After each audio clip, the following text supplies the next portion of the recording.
Very good evening good evening to all. So next ஒரு சிஸ்டத்தோடைய transfer function கொடுத்துருக்காங்க சரிங்களா. To identify the filter type, low pass ஃபில்டரா, band pass ஃபில்டரா, high pass ஃபில்டரா, band reject ஃபில்டரா. ஸோ அப்போ ஃப்ரீக்வன்சி ஒமேகானா ஃப்ரீக்வன்சி, அதுக்கு சிக்னலுடைய மேக்னிட்யூட் எப்படி இருக்கு. ஸோ அப்போ இது மாதிரி சம் கேட்டாங்க, ட்ரான்ஸ்ஃபர் ஃபங்க்ஷன் கொடுத்துட்டு ஐடென்டிஃபை த ஃபில்டர்னு கேட்டாங்கன்னா, so frequency low frequency F equal to ஜீரோவும் and then F equal to infinity, எஃப்னு சொல்லலாம், எஸ்ன்னு சொல்லலாம், இல்லை ஒமேகான்னு சொல்லலாம். ஸோ அப்போ இங்கே எஸ் டொமைன்ல கொடுத்துருக்காங்களா ஃப்ரீக்வன்சி டொமைன்ல, அப்போ ஃபர்ஸ்ட் கேஸ் வந்துட்டு S equal to zero, low frequency இதில் சப்ஸ்டியூட் பண்ணுங்க. அப்போ V two of S divide by V one of S equal to ஜீரோன்னு சப்ஸ்டியூட் பண்ணீங்க அப்படின்னா ஜீரோன்னு வந்து சரிங்களா. அப்போ லோ ஃப்ரீக்வன்சியில் சிக்னலுடைய மேக்னிட்யூட் என்னது உங்களுக்கு, சிஸ்டத்துடைய அந்த ட்ரான்ஸ்ஃபர் ஃபங்க்ஷனுடைய magnitude zero. Next case two, S equal to infinity, high frequency substitute பண்ணீங்க அப்படின்னா நீங்க டைரக்டா இன்ஃபினிட்டின்னு போட்டீங்கன்னு வச்சுக்கலாம், infinity by infinity indeterminate form வந்து.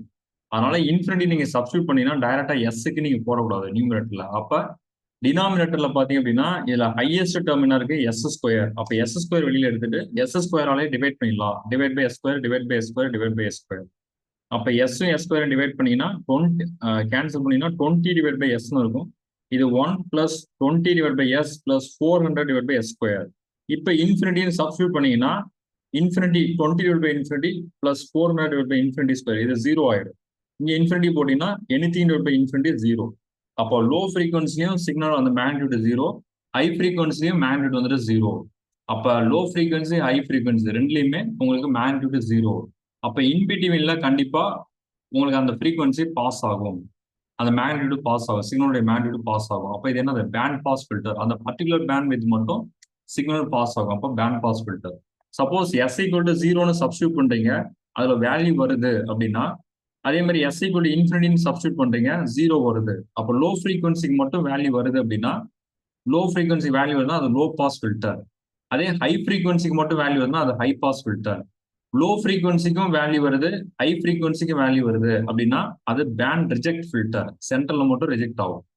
லோ ஃப்ரீக்வன்சியும் ஹை ஃப்ரீக்வன்சி ஜீரோ வருது அப்படின்னா இன்பிட்வீன்ல மட்டும் அந்த சிக்னல் பாஸ் ஆகும், இப்போ பேண்ட் பாஸ் ஃபில்டர். அப்ப இந்த சம்முக்கு லோ ஃப்ரீக்வன்சில ஜீரோ வருது, ஹை ஃப்ரீக்வன்சில ஜீரோ வருது. அப்ப இன்பிட்வீன்ல அந்த பர்டிகுலர் பேண்ட் வித் மட்டும் ஃப்ரீக்வன்சி இருக்கும். அப்ப இது என்னது, பேண்ட் பாஸ் ஃபில்டர். சரிங்களா. சரிப்பா. ஸோ இதுக்கு கீழே டிஸ்கிரிப்ஷன்ல வாட்ஸ்அப் லிங்க்கும் டெலிகிராம்ல டெய்லி குவிஸ் போகும், டெக்னிக்கல் குவிஸ் பிளஸ் ஜிஎஸ். சரிங்களா, அதில் ஜாயின் பண்ணிக்க. ஃபர்தர் ஏதாவது அப்டேட் இருந்தால் நான் கொடுக்குறேன். டெய்லியும் பார்த்தீங்கன்னா 1 கொஸ்டின் சால்வ் பண்ணி ட்ரிக்கான கொஸ்டின்ஸ்லாம் சால்வ் பண்ணி நாங்கள் அப்லோட் பண்ணுவோம். சரிங்களா, தேங்க்யூ.